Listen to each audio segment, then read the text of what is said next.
And also, I just woke up from a really long nap, so we're gonna see how this goes. That's okay. That is Yeah.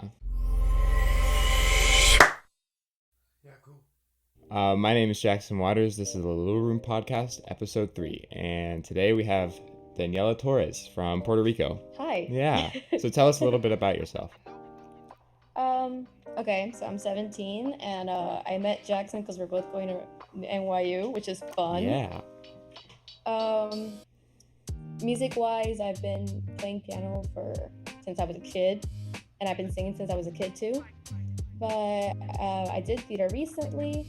I've been in choir most of my life, competed, a couple places. So there's a little bit of everything, and I'm just getting into, movies and film scoring and all that Oh, yeah. fun stuff. Yeah. So that's me. And you're gonna be studying music business, right? Yeah. Yeah. Yeah. Oh, did you get that email from NYU saying that Yes, I did. yeah, are you gonna go local or are you gonna go up there? I'm gonna go up there. Okay, same. Yeah. Look, Okay. I really want to go, and I feel like hopefully by then they'll have something to like help us out. I mean, cases have gone down really quick. I mean, No, there's still there's cases, still of course, but it's gone down a Yeah, bit. definitely. So that's really good. I think that I love where I'm from and I love where I live, but I'm just so excited to leave. Exactly. Like, look, I'll probably go back to LA after those 4 years and like do whatever. But honestly, I just need like some time just to be away for a little bit. Yeah, for sure. Yeah. And it kind of makes you like grow up a bit. Oh yeah, I definitely. guess. So that's really, really cool. Yeah, just to be thrown in And a I different just culture. Yeah, sorry, but Mhm. just to be thrown, No, it's okay. just to be thrown in a different culture, like, and just like be with freedom. Like, I think that's the biggest thing for me, just to have freedom, and I feel like that would just really help me to just develop as a human. Yeah. And I think it's really cool. I mean, not cool. Like, I think it's interesting that you're from LA because obviously, like music and film and all these things, they're very big in both places, Yes. but it's such different ways. Oh yeah, like NYU. So it's really crazy. Yeah, like New York is kind of more theatrical, I feel like, because it has like Broadway and Mhm. stuff like that, and like LA is a lot more just like movie based, and like the music's just totally different vibes there. I feel like LA is like usually where people, go to start up and stuff. So there's kind of just like talent everywhere. Yeah, it's weird. So I'm just going to from one place. It's like LA is the New Yeah. York of the West Coast, or vice versa, whatever you want to call Yeah. it. Mhm. And I'm just kind of going into like a same location, basically, just a lot colder, because it is very cold. And I think Yeah. just But right. I think like I don't know, the way people carry themselves and their work in New York is very, very different. At least, for me, I've never been to LA, but the way I see it, people in LA are more like image based, and it's all about selling yourself, like the image Yeah. that you create as an artist, rather than I don't know. Maybe in New York, I feel like your product itself is taken a bit more seriously. Yeah. I don't know if that's just me. No, I feel If that. that makes sense. There's a lot of Yeah. I don't want to say this, but there's a lot of like tryhards or like wannabes in LA, For sure. and so they do whatever they can Mhm. to like promote themselves. Oh yeah, and those Okay. chickens. Yeah, there they are. Yeah. There's a lot of them. Because I live in an apartment complex, but like right next we have my neighbors. Yeah, it's a whole thing. They've always been there. I don't know. Yeah. It's weird. Living in Puerto Rico is weird. Yeah. So yeah. Like I was saying, like New York is, I don't know, people are very, I guess, more work driven, Hmm. if that makes sense. Yeah. I don't know if that. No, that Yeah. does. And you were saying how like, because I've actually had this thought and I've talked to people about it. Mhm. Like musicians and artists sell themselves to people, which like I think is true, but it's like a really like interesting way to think about it, because it's Mhm. almost like the same situation as like other things where you sell yourself in a less Yeah. appropriate manner, but like musicians definitely just like especially during these times of struggle economically, they're trying to find jobs wherever they can, and they're just like thrown into every opportunity that they can, and sure. like they're performing for the people. Jesus Christ. There's so many. Sorry. That's all good. I'll just cover it up with like the lo-fi or whatnot. Okay, cool. Fun. And so I just feel like it has like some sort of correlation with each other in a really interesting way. Like I hope that makes sense. No, it does. I mean, of course, it's people are gonna brand themselves. Yeah. You know, regardless. I feel just some people just do it in a more natural way. Yeah, exactly. So, like nobody we see is like 100% authentic. Yeah, no, which is kind of like annoying at some points. And then some people brand themselves as authentic too. Yeah, and then it's like, no, not really. And I've said this, like, I think in all 3 episodes about Jacob Collier, but I feel like he's pretty authentic. Because, like, have you seen his stories? He's so odd. Yeah, too. he's very odd, and I feel like celebrities, like, especially, like, diminish their oddness or their quirkiness to, like, satisfy the people of just as if them, like, being higher up. But if you've ever, like, met celebrities or something like that, they're actually, like, very just... They're just a person who are just, like, living... They're just people. Yeah, exactly. And I feel like... I mean, if you look at Jacob... No, you're good. If you look at Jacob, at least what I'm seeing, I don't know if he's genuinely this, like, quirky character or not, but he's always the same way in every live, in every video he does. I've never seen him, like, be off. Yeah. He's always the same person. Yeah, and I feel like if you can take this into 2 things. You're either so well trained to be that quirky or to, like, be that image, or it's just coming naturally. Like, if you have, like, an image in yourself, I feel like it's going to be hard to be 100% all the time. But if you're yourself, even if you're not 100% you at that time, like if you're tired or you're stressed out, you're still going to be like you. And I feel like some of that still brings in. So I feel like he's, like, one of the only people, not only people, but, like, one of the few who definitely just... Like, who else would you say? Oof. Another artist is probably Dodie. I was about to say Dodie, but I wanted to see what you said. Yeah, because she's so honest. Like, maybe her... She's very genuine. Yeah, maybe her personality's, like, maybe it's a face, but, like, honestly, I don't really think so. She's a lot more upfront about her personal life and personal struggles, which I think is very brave of her. And just props to her for doing that. Like, maybe, like, the way she acts is a different around friends than with her on, like, on screen or on an interview, or but her like, her honesty, I feel like, is a natural trait to, like, her music. Yeah. Dude, that's so crazy. I was about to say Dodie. That's so funny to me. I've been following her since I was, like, in middle school on YouTube. Yeah. And I mean, obviously she's changed. Like, I remember when she saw La La Land, it was, like, this huge thing, and she started incorporating that in all of her stuff, like, as did I. That's, like, my life. That's my favorite movie ever, but we can talk about it later. Yeah, if you want. of course.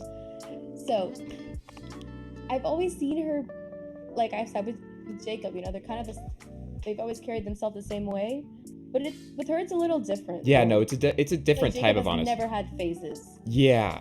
If that makes sense. So Jacob, I feel like his quirkiness is up there, but, like, he's not being, like, totally exposed about his human feelings. He talks about his philosophies. He's not open. Yeah, he's not open about his struggles. Yeah, and so Dodie is, like, honest about the struggles. Jacob is honest about his personality, and and so those are 2 things that, like, are really impressive, especially for this, like, day and age where people are constantly judging. To just be like that is... With, like, cancel culture and everything. Exactly, yeah. Which I think is very toxic. Oh, so toxic. But I don't know. Do you think we're gonna, like...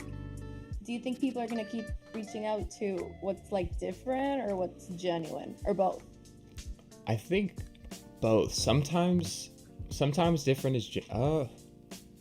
Because It's tricky. Yeah, that is tricky. I think difference, like, being different and being genuine, have correlation as well as, like being separate. But in this phase of being, like... I think so. I think people are going to be more accepting of a different type of sound or different type of personality, or, like, being honest or real or something like that. It's just that it's a struggle, because, like, I was studying this one thing. It's like from this music psychologist, and it's like this repetition sort of theory, where if you just, like, keep listening to the same thing and get adjusted to it, you don't want to listen to anything else, like the 4-chord pop song. Like Mm-hmm. people go to pop songs, it's because they're familiar with it. And so reaching Yes. out to a different sound will be the struggle, but I feel like people are going to be definitely accepted of it once they like hear it. It's just branching out to new things, because that's scary, Yeah. even if it is just listening to a new genre of Mm-hmm. music. Yeah. Definitely. I read about that people go to pop music because they're familiar with it, Mm-hmm.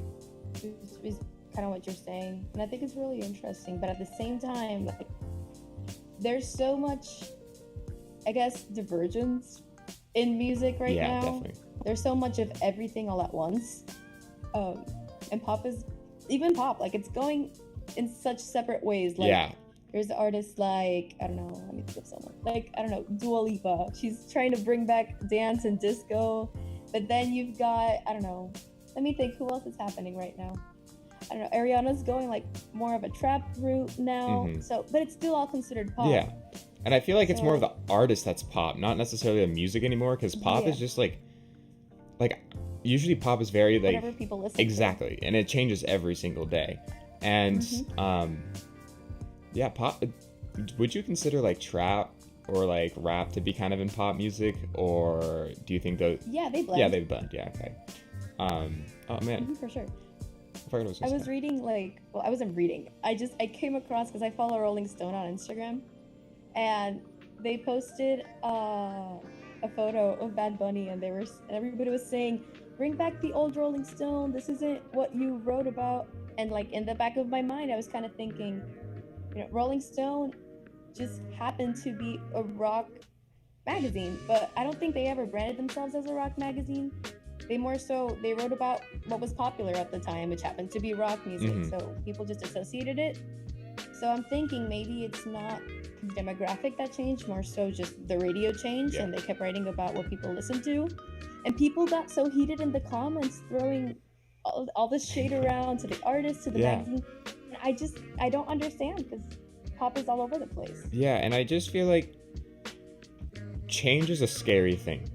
And like Yeah. whether or not if it's like just personal or just even in the like music industry, change is a scary thing. Like I'm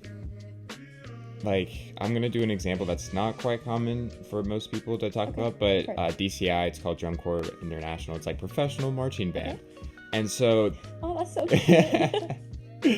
and unfortunately they canceled this year because of Corona, but Oh. there's this one group called Carolina Crown, and they had this very like systematic way of doing their uniforms, and then one year Okay. they just completely changed it, and everyone was hating on it, and including me, because it just wasn't what they're used to. I'm like, that's not Carolina Crown or whatnot.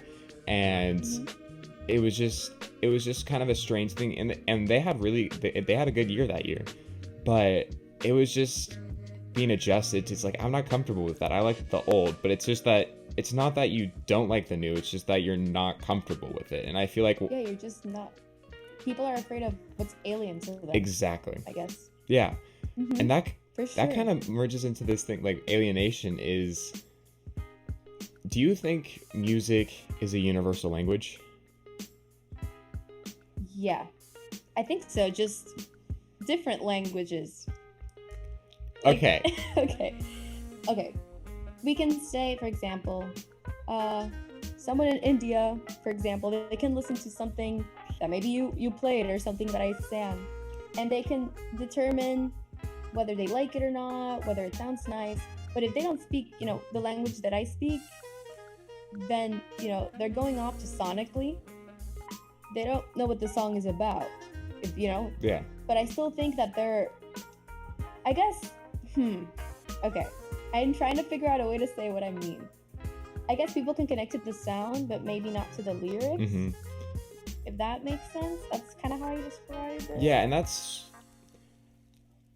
in my opinion, I think it's not, and I think it's for like a similar reason. So in language, you have the Latin origin based languages, and you have the non-Latin origin based languages. Yeah, the Romance. Yeah, so the Latin based languages, English, Spanish, French, Italian, whatnot, and then non-Latin is like, Armenian stuff. yeah, exactly.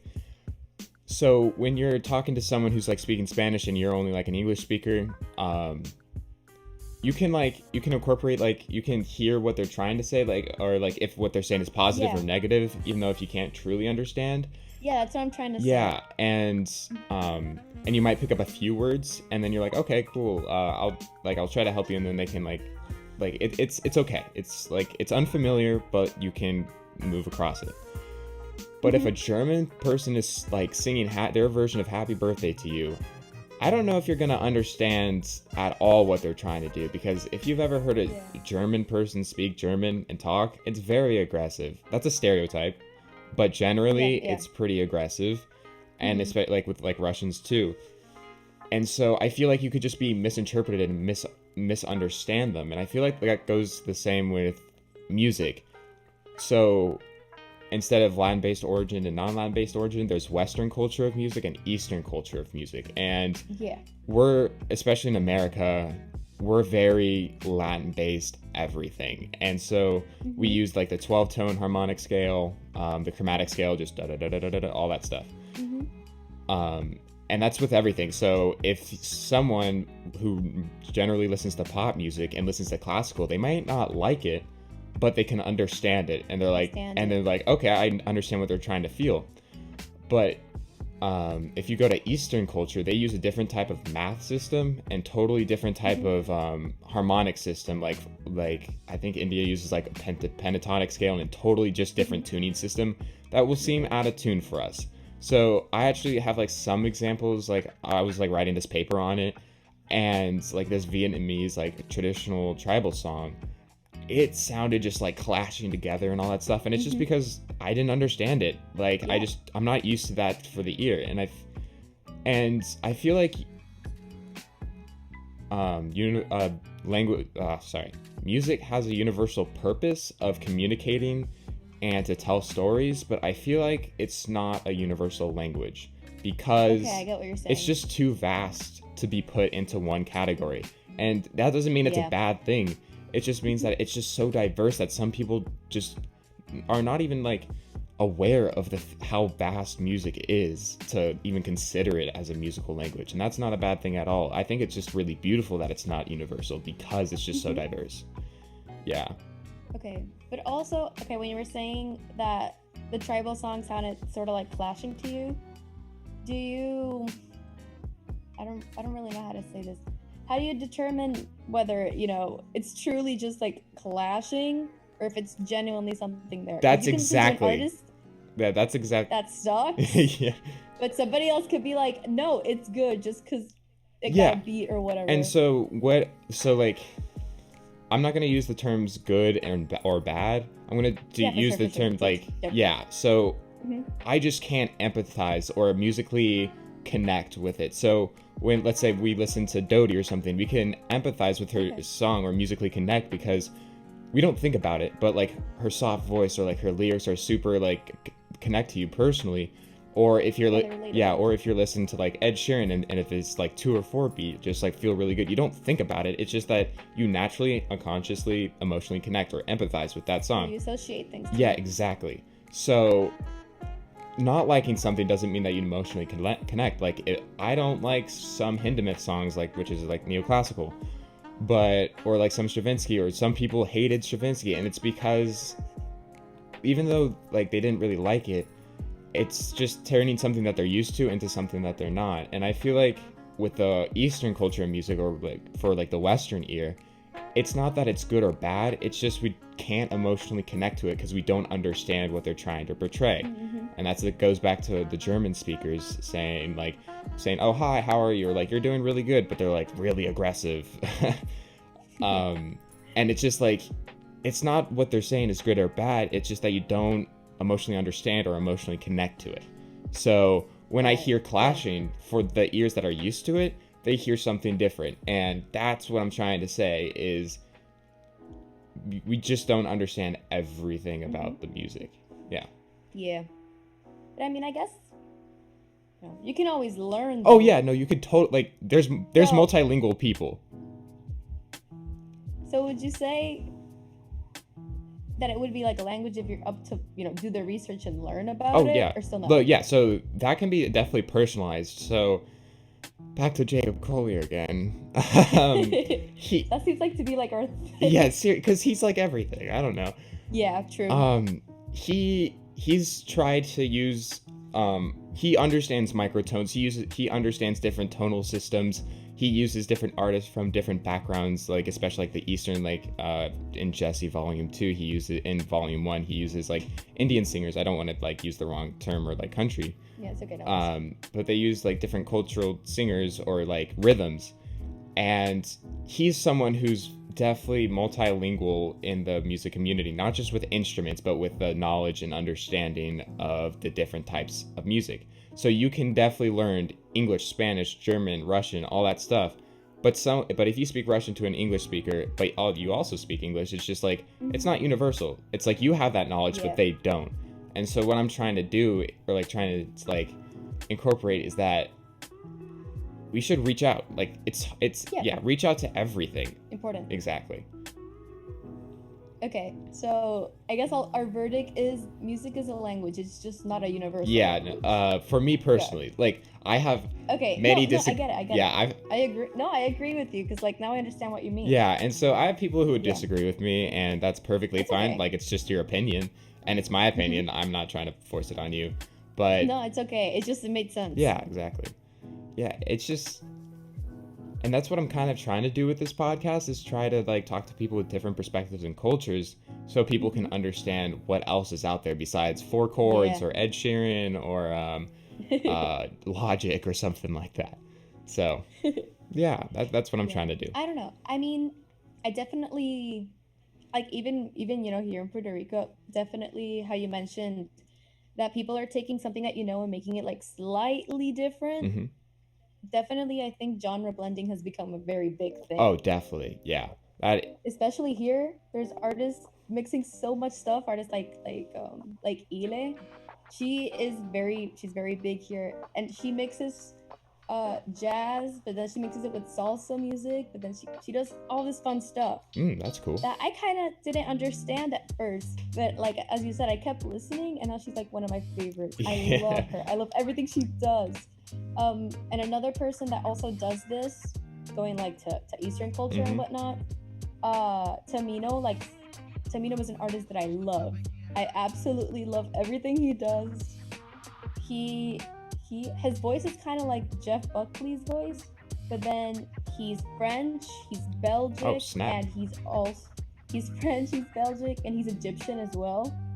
And he has so much influence from everywhere that I think is so cool. That is And I think awesome. like if I had to recommend like an artist to anyone, if there's anybody doing something different, it's him. Okay. He's so Jeff great. Buckley, you said? He's so great. Yeah. Okay, cool. I'll keep that in mind. Yeah, I fangirl about him all the time. I like when people do different things. Yeah, like Lin-Manuel Miranda in Hamilton. Mhm. Yeah, like when he puts like Yeah. rap and like trap and all that stuff into a song about the 1800s. Yeah. Or I remember when he went to the White House to perform it for the first time, they're like, what? people lost their minds. They were just like, again, it's change, and that goes back to Mhm. like, change is scary, and Yeah. but like it became one of the most popular musicals of all time because it was different. Different. Yeah, exactly. So the startup of something that's changing is always going to be slow, but once people start to realize its potential of that change, I feel like it's becoming something a lot more like popular. Hmm. And especially when Hamilton came here, it was a very big thing because like Lin-Manuel's Puerto Rican, and we don't get Broadway shows ever unless they're by him. So we've only had invites and Hamilton come here. But I remember it became like this big thing. They were here for a month, and people didn't even listen to Hamilton, but they were still getting on the lottery to try to get tickets because everybody was talking about it. Nobody even, I mean, I knew what it was, Of course. but there was like behind me, I want these, a girl behind me, she was like, I want these tickets today. I don't really know what this is about, but I'm really excited to be here. So, whether it was because of hype or because I don't know what, it was cool to see that people were like open to theater. Yeah. Because here it's like people are very open to theater. I mean, the young people, but like the old people, not as much. Yeah. So it was really, really cool. Yeah, in the Heights, I played the trumpet in the pit. I played trumpet in the pit. Mhm. Hardest and most fun music I have ever played. Oh, it was Great. so much fun. Like, I don't know if you. I did. Yeah, I did Nina. Oh, Or really? when I did like where I used to do theater, we would do small sections of shows, and in the summers we'd do full shows. So in the small section of the club, I was Nina. I was the trumpet solo in the beginning. Hey, Oh, it's pretty good. oh, let's go. Oh, it's so hard to. It's really fun. Oh, It's so really much fun. Yeah, I can sing. I can like. I know all the lyrics, so it's like pretty sick. That happened to me too with oh my god, what is this called? With Chicago. Oh, We did yes. Chicago as well. Oh my gosh. love I played Chicago. in the pit too, and so when in Dude. our band, like in our pit orchestra, when they did, we both reached for the gun. Just all of us would just be like we would just be singing along with it because it was just like, oh yes, so yes, so yes, so yes, they both, Yeah. yeah, and yeah, Chicago, Bye Bye Birdie.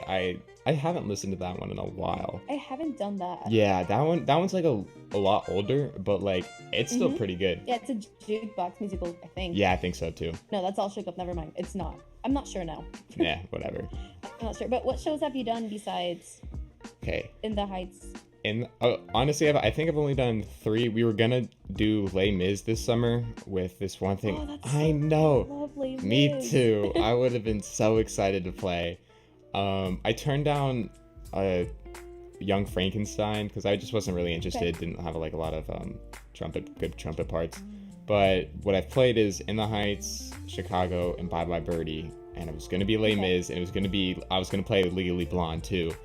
And Oh, Legally Blonde is really fun. Yeah. My friend from another school, she did it, and it was so cool. I mean, their school has a lot of money. oh yeah, Like they fund the theater program. So, you could tell. My school does not get funded. yeah. Our school gets funding for sports and academics, especially our same. football team. Even though we haven't won a game in like 3 years, it's embarrassing. Like, okay, we've won 3 games in 3 years. My bad. Okay. We lost our homecoming game twice, so that's interesting. But like, our theater program is self-funded, and no, like, we just like their teacher just retired, so now they have no funding. Even before, like, they didn't have any funding, everything was just given, was just self-funded. And then our band program is also like, we have like our own booster system or something like that, and we would fund our own things through like the parents and the students and fundraisers. But the football program, if our school gets like $1, it goes automatically to them, which is Yeah. kind of stupid. It's totally stupid. At least for my school, we fund, like, in Puerto Rico, basketball and soccer are like the big sports, Mm-hmm. and also baseball. But for some reason, schools don't have baseball. You gotta join separate teams. Yeah, I don't want to say like I know, but like I saw a movie on the basis of like Puerto Ricans trying to make it into professional baseball in America, and that's kind of brutal. Like, you have to like literally go to a different school just for baseball. Mm-hmm.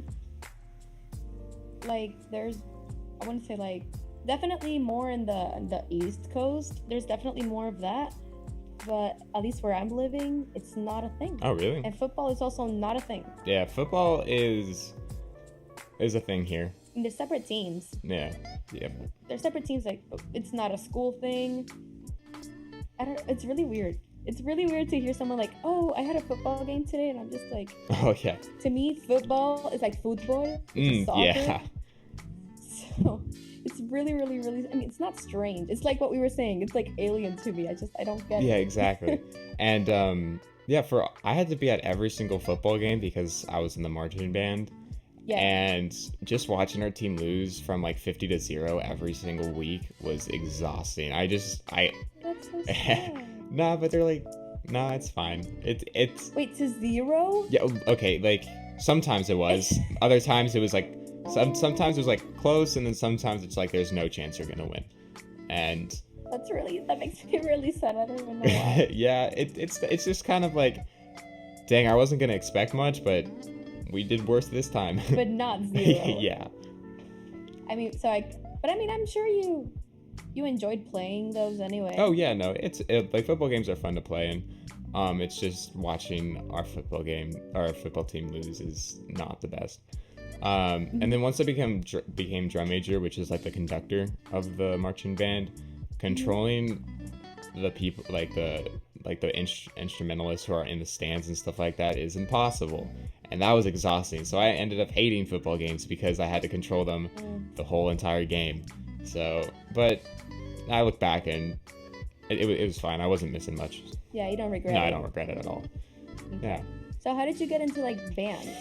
Like, were you young when you got into band? Yeah, so my dad was a drummer, and then he had my sister, didn't force, but was like, you have to try band like 1 year. And so we usually, you start band in 4th grade.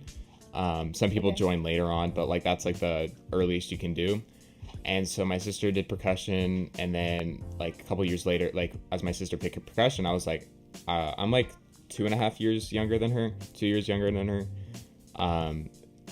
or like 3, something like that. And I forgot. You're not know It just depends on the month. Okay. And so I was like, oh, I gotta pick something because in a couple of years I'm gonna be doing it. And so for like 2.5 years, I was like, I'm gonna do trumpet. And so I just kind of decided on trumpet, and that's led me to a lot of really good opportunities. And so I was like, and so I just kept going with it, and then I started composing, and I just having people give me opportunities at such a young age really helped me just learn. So like, for sure, I was never in a structured class about learning about music theory or like orchestration or composing, but through my experiences and just being like thrown into the water and like drowning, I learned so much from that I feel like I just learned from experience a lot better than just like reading a book about counterpoint. And so, but like, yeah, I started in 4th grade, started with the trumpet, and then I started playing bass, which is right there, but I'm not very good. I just play on occasion. Yeah, my dad plays bass, so I've yet to learn anything, but he plays in like tribute bands and stuff. It's kind of embarrassing. but yeah, so I grew up with like a lot of that kind of rock music and whatever. I'm sensing a trend with like NYU kids and like being forced to do music by their parents. Yeah, I would, because you're like not the first person. Really? I know you know what I mean, like forced, yeah, no, yeah. Neither do I, but like I remember I didn't even really want to go for the piano. I just remember that one day my mom was like, hey, we're gonna do this thing, and then I went, and then I liked it, but it never really came from me. I was around like, I don't know, maybe 8, maybe 7. So I was really young. For me, so for my sister it was more like forced, but as a younger kid you kind of follow your siblings, so I was just hands down all in for band. Like I didn't even know anything about it, but I was like, sure. Yeah, but no, I've definitely heard people who are just like, why do I have to do this? And then I do it, I'm like, I love it. That was me with marching band, because our middle school, do you guys have middle school? Okay, yeah, because some... Do we have middle Okay, school, Canada though? does not have middle school, I found out. So... Is it just elementary to like 8th grade? Yeah, it's like that. That's the thing? Yeah.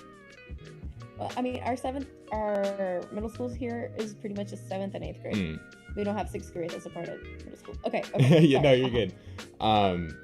Yeah, and so middle school it was required to do marching band if you wanted to be in band, and it wasn't like cool marching band when you're on the field. It's you're going, you're on like, you're doing a parade route for like 3 miles in the hot heat with your like your instrument just holding up for literally like hours, and you're sweating, you're tired, you can't play, you're like, oh, it's so exhausting. And then in high school it's optional, and then I was like, I'm not doing it. And then my mom was like, and my dad was like, you're gonna do it, because my sister did it and she loved it, and so everyone was like, you're gonna do it. And I was like, okay, fine. And then I ended up loving it. Yeah, I did it. Okay, cool. And I loved it. So right now, after 4 years, I'm okay that it's over, but I have no regrets joining marching band.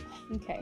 Yeah. I think it's good to... I understand why parents, want... Oh, yeah. Want kids to play instruments. Totally. If I were to have a kid, like, I would do the same probably. Yeah, no, me too. I just want them to experience a lot. But I I understand usually it's like piano because you're working with both hands and like both sides of your brain or whatever. But it's really curious that you chose trumpet to me. Yeah, I don't. Okay, for trumpet is a very popular instrument, so I don't know. Like, oh, actually, for my school, I was the only trumpet player. Like, we only had like one trumpet and one flute. Or this is now elementary school. One trumpet and one flute, and then like 40 sax players.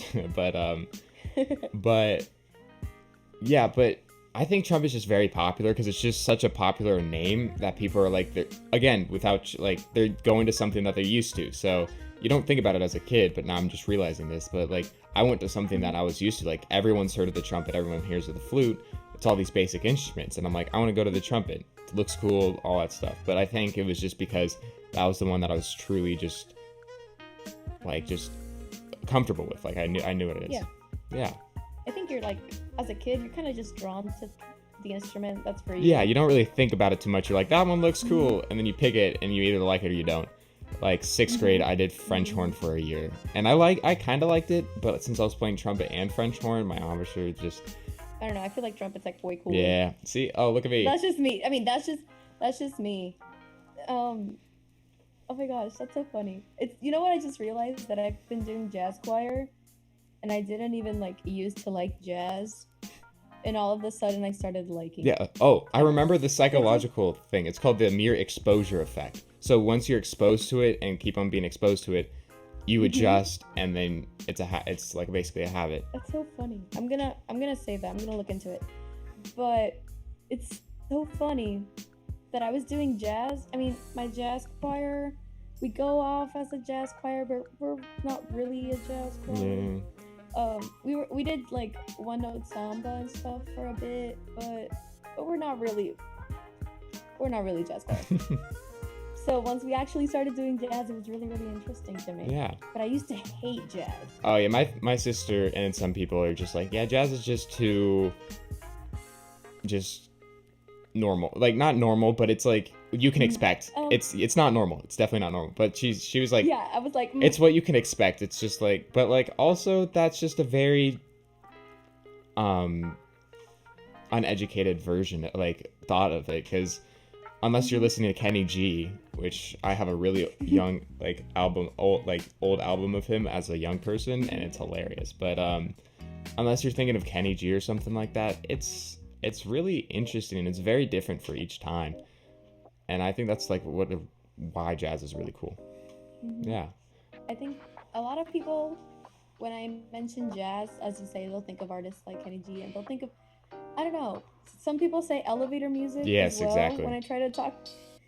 And, you know, I mean, smooth jazz is fun. I like it. I like it. But it also kind of, it sometimes makes me sad. Not sad, I'll figure out the word later. When people just kind of put the music, the smooth jazz music or the elevator music, just to like have it in the background to study. Yeah. And it's kind of like, it's that kind of jazz that no one's really paying attention to. They just kind of have it in the background. Yeah, and I think that's the one that they're used to, and they're just not used to what else is out there. Because it's always in the background. Yeah, exactly. We don't put it in the light. That's what I'm saying. And it makes me sad for those jazz creators, because like they're making all of this really, you know, cool stuff. And I mean, it can get kind of repetitive, sure. But like these artists, you know, they're just kind of in the back. And then you got artists like Snarky Puppy, for example. Love Snarky Puppy. Where they're just in your face. Yeah, so good. Yeah, I love fusion. There's so much variety in jazz. I don't understand why people don't like it. But again, just like, it's different and change. Yeah, but I think we're going to have to end it right now. It looks like we're running out a little bit out of time. But yeah, thanks for coming in. This is episode 3 of The Little Room. I'll talk to y'all later.